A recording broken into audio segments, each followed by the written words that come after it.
Well, I'm inspired by the natural world.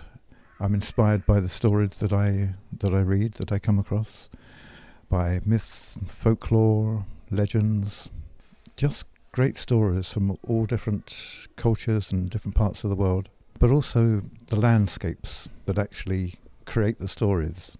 So I'd love to be able to kind of wander around and visit some of these wonderful landscapes, mountains and river valleys and moorlands, and hear about the stories that came from those areas.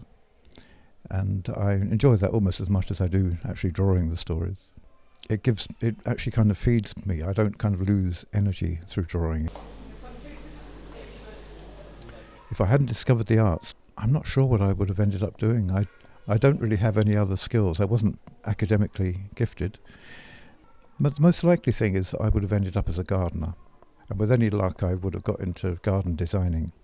And working on the films has been a fantastic experience, life-changing and very, very exciting.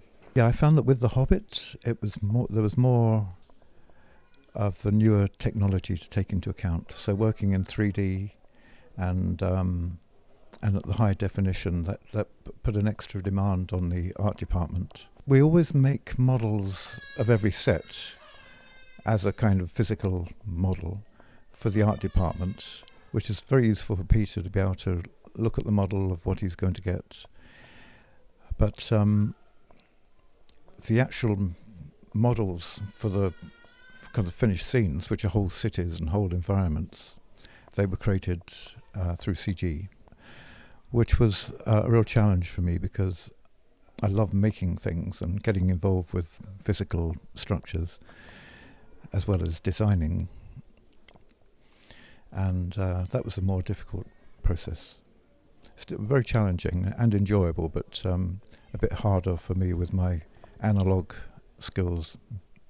Wir haben es erraten. Ja, wir haben es gewusst. Ja, I really enjoyed Andreas Fröhlich's interpretation of Gollum. So I think it's quite a challenge for him to actually create a performance which matched Andy Serkis's performance in the English language edition.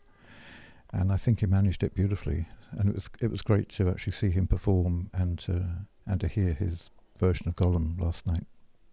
I was very excited to get this award. And it's heavy, but it's absolutely beautiful. It's a really lovely sculpture, which was based on the Schwäbischen dragon, which I've discovered in this wonderful museum. And so I'm very proud of that, and that will occupy pride of place in my house back in England, back in Devon. So I've enjoyed my trip here to Stuttgart very much, and seeing all these fossils around me and being in this lovely environment with beautiful people and actually a very interesting, exciting city. It's been great. I'm really happy to have been here.